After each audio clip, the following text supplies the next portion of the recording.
430년 동안 애굽에서 노예 생활하던 이스라엘 백성들, 기적의 손길로 인도하여 시내산에 데리고 가시고는 여호와 하나님께서 모세를 통해서 그들에게 이렇게 말씀하십니다. 나는 너희를 애굽에서 기적으로 이끌어낸 구원해낸 여호와 하나님이다. 이제부터 내 말을 잘 듣고 행하면 너희는 거룩한 백성이 될 것이다. 나의 제사장이 될 것이다. 약속할 수 있겠냐? 이 이야기를 모세를 통해서 전달받은 이스라엘 백성들은 다 감격하면서 아멘, 우리가 하나님의 명령 말씀 무엇이든지 다 그대로 준행하겠습니다 하고 서약합니다. 그래서 시내산 계약이 성립이 됩니다. 계약이라는 건 뭐예요? 예? 계약 당사자 간에 다 합의를 해야 그게 계약이 성립되는 겁니다. 하나님께서 시내산에서 당신의 백성들에게 이렇게 제시하셨어요. 근데 백성들이 너 안 하면 그 계약 성립이 안 된 겁니다. 교회란 무엇일까요?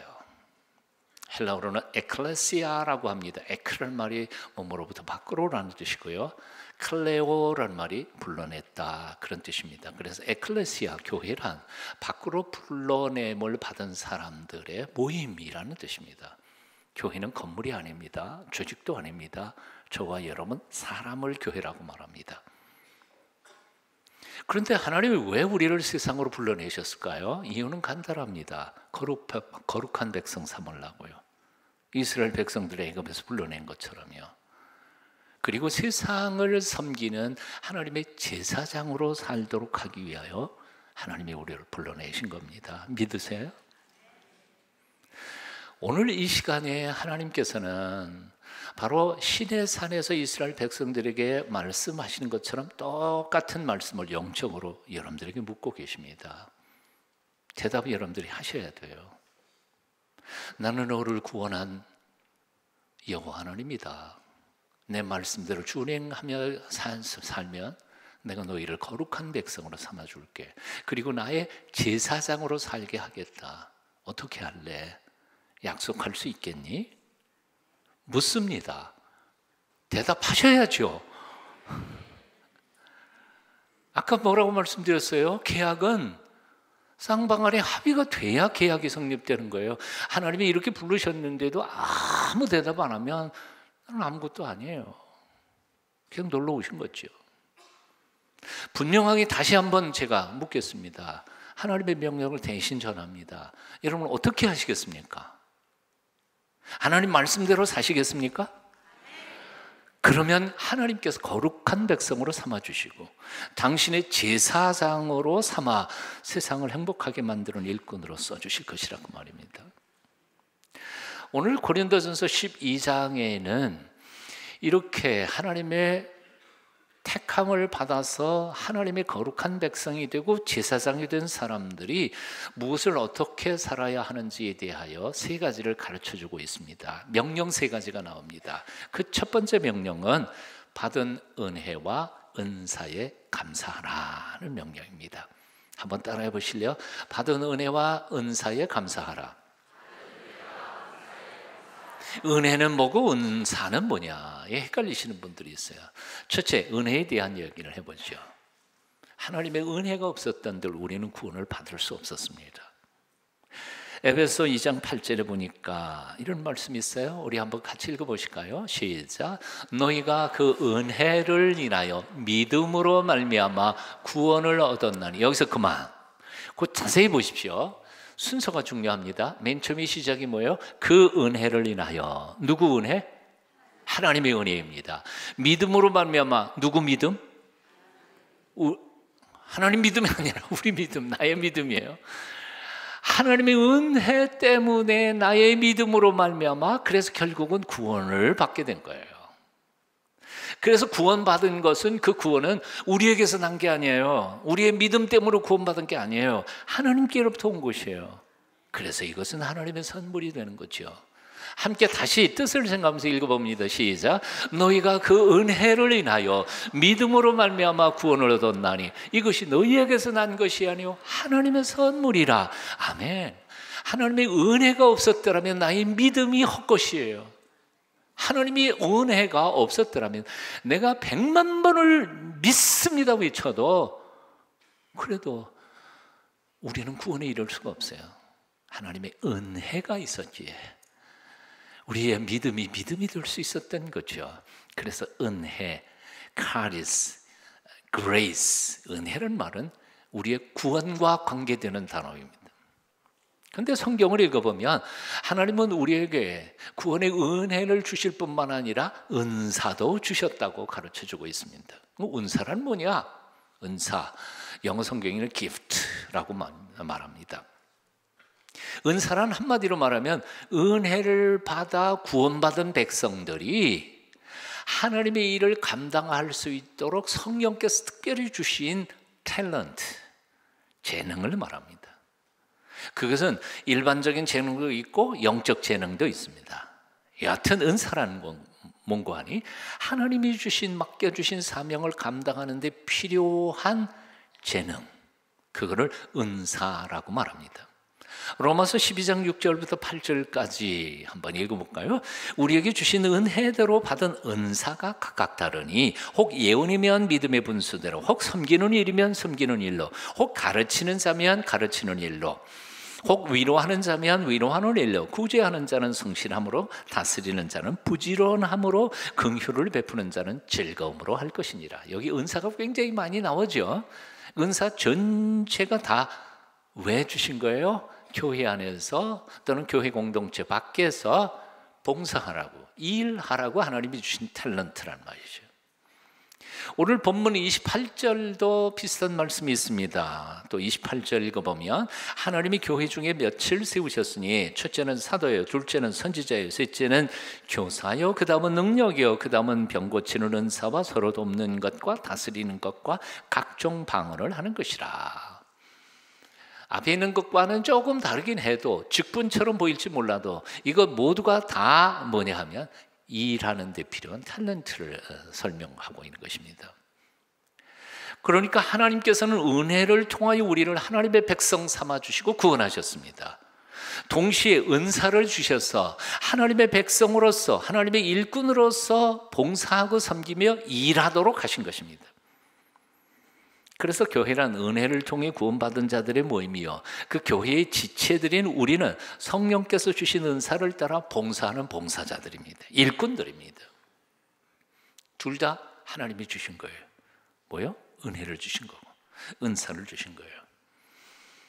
그러니까 구원받은 것에 대해서 우리가 자랑할 거나 교만할 게 하나도 없어요. 우리가 세상에 있는 사람들보다 더 똑똑하거나 더 윤리적이거나 더 정직해서가 하나님이 나를 구원하셨다면 내가 자랑할 게 있을지 몰라요. 교만할 수 있을지 몰라요. 그러나 아니에요. 곰곰이 생각하면 더 형편없어요. 그런데도 하나님이 나를 십자가 보혈의 피로 살짝 감추어 주시고 의롭다고 나를 인정하신 후에 하나님의 아들, 딸을 삼아주신 거예요. 이게 은혜예요. 은혜로 구원받았으니 교만할 게 어디 있어요? 감사할 것뿐이죠. 그러면 우리가 교회에서 일하고 봉사할 때 직분이랑 은사 다 하나님이 주셨으니까 하는 거예요. 내가 남보다 똑똑해서? 잘나서? 내가 거룩해서 목사가 되고 장로가 됐나요? 아니요. 게으르고 나태하고 충성스럽지도 못한 데에도 사도 바울의 표현을 빌리면 충성되다고 여겨주셔서 나에게 직분을 주시고 은사를 주셔서 일하게 해주시는 거니까 내가 교만할 게 아무것도 없어요. 뭐 해야 돼요? 감사할 것밖에 없어요. 감사할 것밖에 없어요. 우리가 구원받은 것도 한량없는 하나님의 은혜 때문이요, 주님의 몸된 교회에서 조금이나마 섬길 수 있는 것도 성령께서 주신 은사 때문입니다. 그러므로 받은 것에 대하여 자랑하지 마십시다. 교만하지 마십시다. 오히려 감사하면서 충성되게 봉사하고 섬겨야 할 줄로 믿습니다. 고린도전서 4장 7절은 이렇게 말씀합니다. 사도 바울이요. 같이 읽어보실까요? 내게 있는 것 중에 받지 아니한 것이 무엇이냐? 여기서 끊고 여러분 곰곰이 생각해 보세요. 내가 지금 소유하고 내가 누리는 것 중에서 하나님이 안 주신 거 있으면 내놔봐요. 없어요. 이 목숨부터 시작해서 나의 삶의 기회, 시간부터 나의 건강까지 내가 지금 누리고 있는 모든 것들이 다 하나님이 은혜로 주신 선물들이에요. 아멘이십니까? 또 다시 읽어봐요. 시작. 내게 있는 것 중에 받지 아니한 것이 무엇이냐? 내가 받았은즉 어찌하여 받지 아니한 것 같이 자랑하느냐? 자랑할 수 없어요.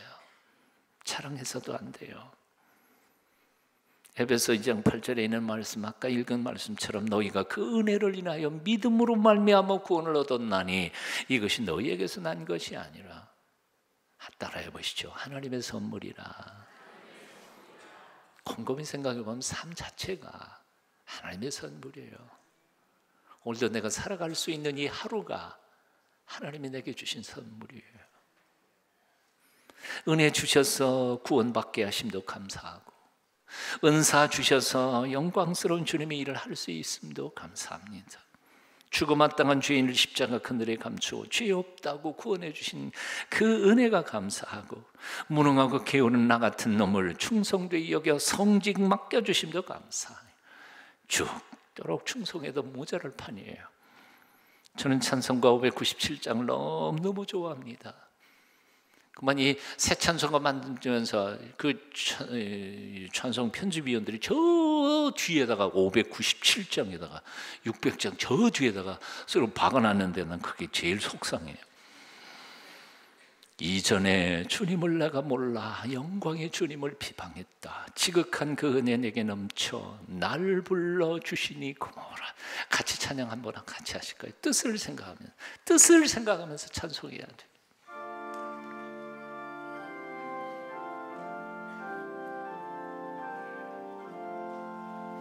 이전에 주님을 내가 몰라 영광의 주님을 비방했다.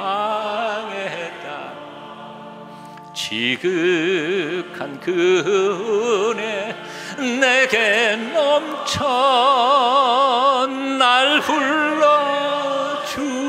불러주시니 고마워하라. 나 받은 달란트 얼마런가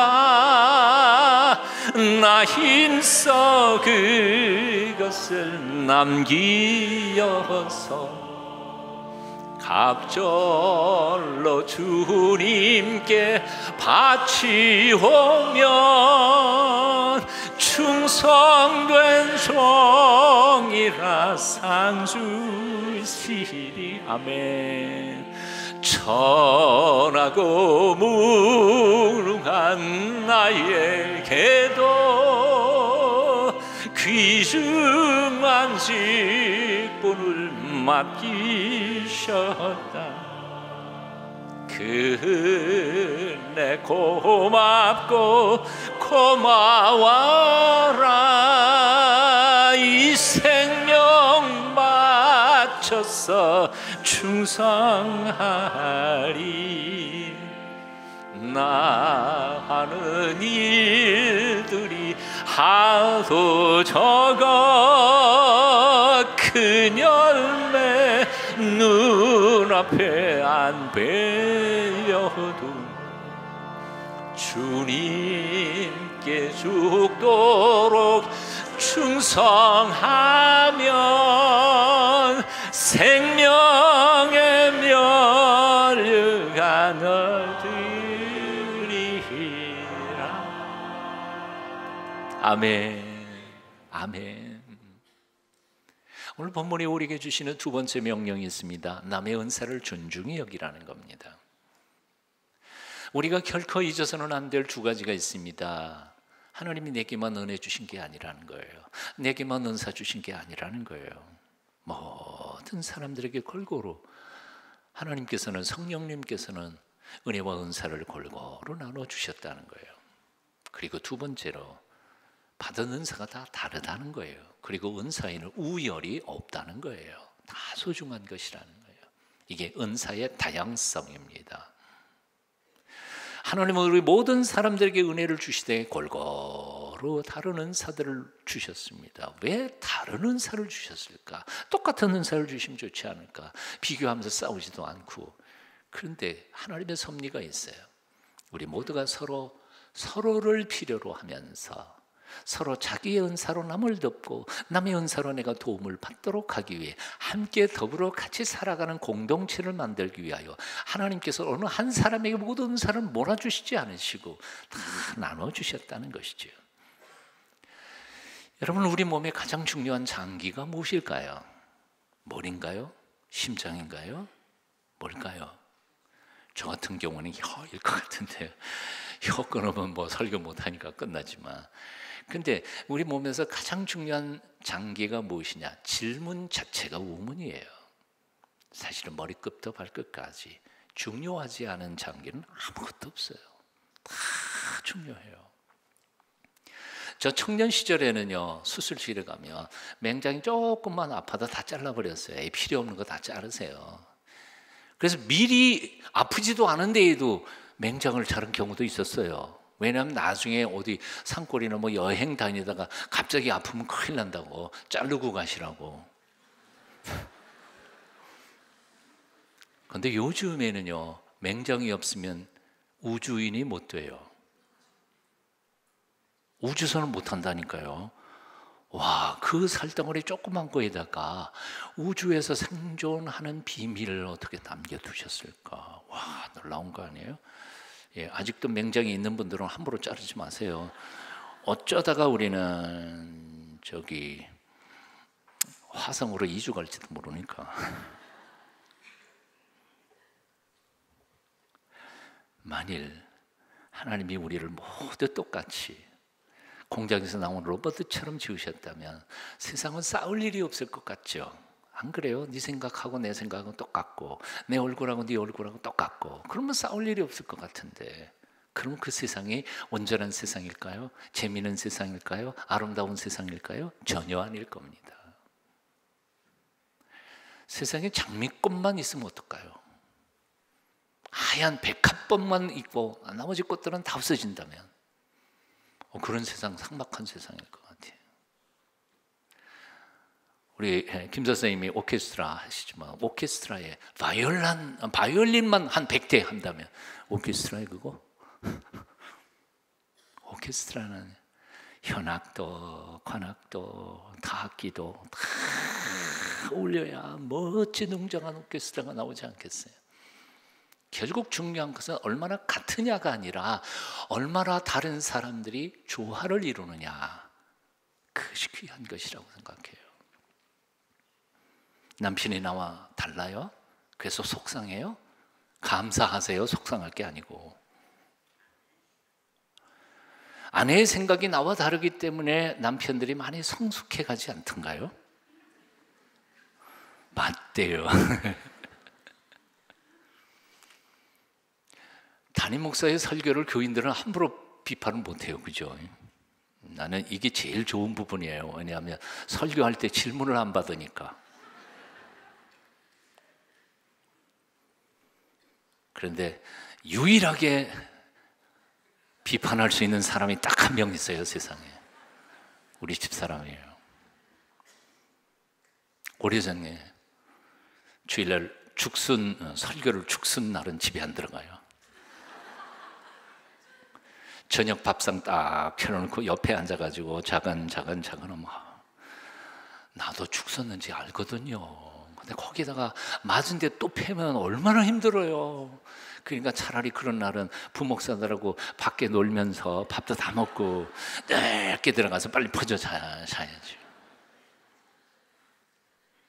근데 곰곰이 생각해 보면요, 그런 아내가 없었더라면 지금 요만큼이라도 설교할 수 있는 성숙한 설교가 나왔을까 하는 생각해요. 나는 너무 고마워요.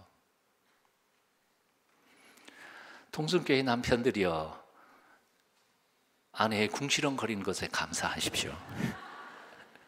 아멘 하시는 분은 한 번도 없네.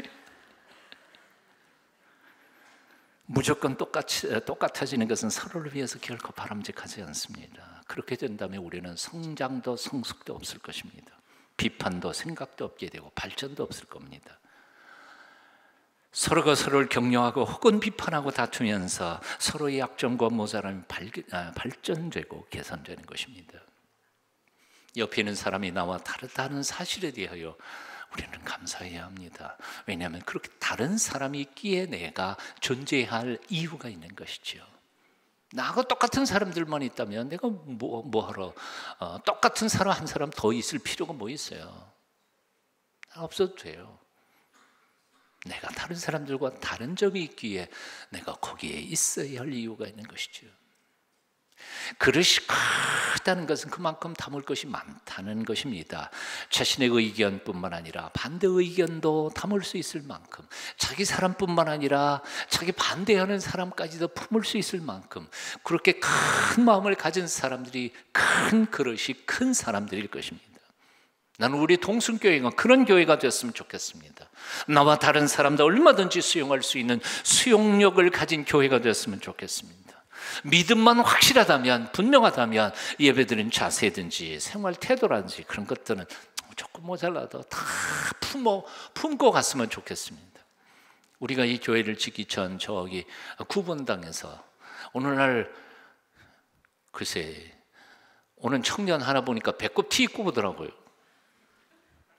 내가 얼마나 놀랬든지, 물론 여긴 대학로지만 이런 배꼽 티 입고 오는 게 놀래서 물어봤어요. 옆에서 쟤 누구냐, 제발 좀 안 했으면 좋겠다 그랬더니 알아보니까 교회 나온 지 뭐 이제 몇 주 안 되는 새신자예요.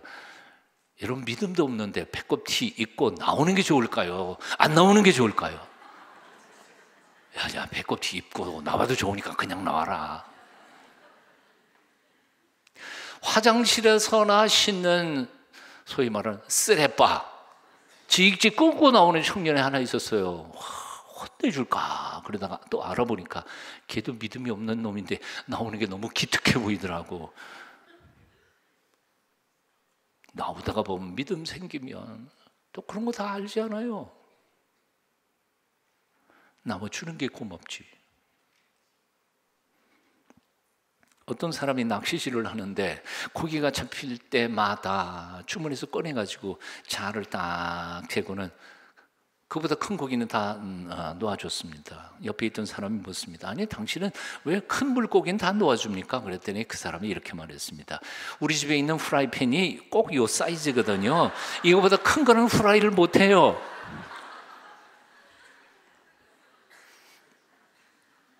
생각을 키워야 합니다. 내 잣대가 아니라 주님의 잣대로, 내 좁은 마음이 아니라 예수님의 큰 마음으로 온 세상 사람을 다 품을 수 있는 성숙한 하나님의 사람들이 다 되시기를 축원합니다. 오늘 본문이 주는 가장 중요한 핵심 메시지는 서로 돌아보라는 겁니다. 25절 하반절입니다. 오직 여러 지체가 서로 같이 하여 돌아보게 하셨으니. 함께 읽어보실까요? 시작. 오직 여러 지체가 서로 같이 하여 돌아보게 하셨으니. 하나님이 우리에게 은혜 주신 이유가 뭡니까? 구원하시려고요. 하나님이 우리에게 은사 주신 이유가 뭡니까? 서로 돌아보게 하시려고요. 섬기고 일하도록. 오늘날 고단픈 인생길을 살아가는 현대인들에게 가장 필요한 게 뭘까? 사람들이 생각해 봅니다. 돈일까요? 어떤 심리학자가 또 어떤 상담가가 이런 얘기를 합니다. 오늘날 현대인들에게 가장 필요한 것은 넓은 어깨다, 넓은 품이다. 맘 터놓고 속 이야기를 다 털어놓을 수 있는 친구가 필요하고, 멘토가 필요하고, 친정 엄마 같은 사람이 필요하고, 마음 놓고 꺼역꺼역 울어놓고도 부끄럽지 않을 수 있는 넓은 가슴을 가진 위로자, 컴포터가 필요하다는 겁니다. 신약 성경에 나오는 바나바, 그 이름의 뜻이 위로자, 컴포터입니다. 오늘날 현대에 정말 그런 사람들이 필요합니다.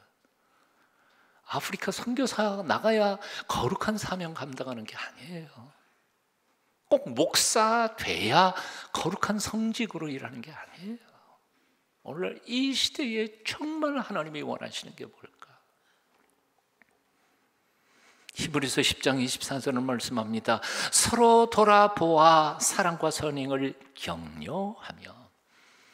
이사야 40장 1절을 말씀합니다. 너희 하나님이 가라사대 너희는 위로하라. 내 백성을 위로하라. 데살로니가 전서 4장 18절을 말씀합니다. 그러므로 이 여러 말로 서로 위로하라. 실로 이 시대의 그리스도인으로 성도로 살아간다는 것은 어떻게 사는 것일까요? 이 시대의 거룩한 백성, 하나님의 제사장으로 세상 속에서 살아간다는 것은 어떻게 산다는 것일까요? 엄청난 사명이 따로 있는 게 아닙니다. 내가 매일 만나는 사람들, 내 곁에 가장 오래 앉아있는 그 사람을 위로하고 격려하는 일일 것입니다. 나 때문에 누군가 용기를 얻고 다시 출발하도록 돕는 것입니다. 미국의 어느 한 신문 부고란에 다음과 같은 기사가 실렸다고 합니다. 오늘 친절했던 한 수리공의 장례식이 있습니다. 세상을 움직이고 뒤흔들었던 위대한 유명 인사는 아니었습니다. 평생 한결같이 성실과 인격으로 행복하게 살아온 79세의 가전제품 수리공이었습니다. 하지만 그가 일했던 회사의 사장님은 말했습니다. 그가 하던 일의 절반은 사람들이 집에 가서 망가진 가전제품을 고치는 것이요, 나머지 절반은 어려움이 있는 망가진 사람들의 삶을 고치는 것이었습니다. 그래서 삶에 어려움이 있는 사람들마다 가전제품 망가졌다는 핑계로 언제나 특별히 그 사람을 보내달라고 내게 요청했습니다. 그는 매우 밝고 매우 친절하며 언제나 사람들에게 도움이 되는 사람이었습니다. 직업이 무엇이냐 중요한 게 아닙니다. 어떤 직업을 가졌든 그 직업을 통하여 사람들을 격려하고 위로하고 도와줄 수 있다면 그 직업은 하나님이 허락하신 복된 성직이라고 저는 믿습니다. 성직이 목사만 성직인가요? 아니요. 아무리 존경받는 직업을 가졌다 할지라도 그것을 이용해서 사리사욕이나 채우려 한다면 그 사람은 결코 존경받지 못할 것입니다. 사람의 생명을 살리는 의사, 국민의 대표로 뽑혀 한 나라의 흥망성쇠를 좌우하는 정치인, 남의 소중한 자녀를 가르치는 교사, 국민의 재산을 지키는 검찰, 경찰, 소방관, 다 얼마나 존경받는 온전한 그리고 복받은 직업들이겠습니까? 하지만 그런 직업들을 이용해서 자신의 사회의 사용만 채우려고 한다면 그들은 결코 존경받지 못할 것입니다. 그리고 그 직업에 대한 모독이 될 것입니다. 고장난 가전제품 고치며 79년을 살았다 해도 그 인생의 절반을 마음 상한 사람을 어루만지면서 그들을 도우면서 살았다면 그의 직업이야말로 거룩한 성직이었습니다. 사랑하는 여러분, 구원받은 은혜가 감사합니까? 불충한 나 같은 사람을 충성되이 여겨 직분 맡겨주심이 감사합니까? 이제 옆에 있는 사람들 돌아보십시오. 날마다 내가 만나는 사람들을 위로하고 격려하십시오. 올 한 해도 우리의 따뜻한 사랑의 말 한마디, 따뜻한 섬김의 손길을 통해 절망했던 사람들이 용기를 얻고 생을 얻는 정말 조금이라 따뜻한 세상 만들어가는 하나님의 사람들 다 되시기를 축원합니다. 기도하겠습니다. 철이 철을 날카롭게 하듯이 그렇게 저희들도 서로를 위로하고 사랑과 선행을 격려하는 하나님의 사람들로 살도록 우리를 도와주시옵소서. 예수님 이름으로 기도합니다. 아멘.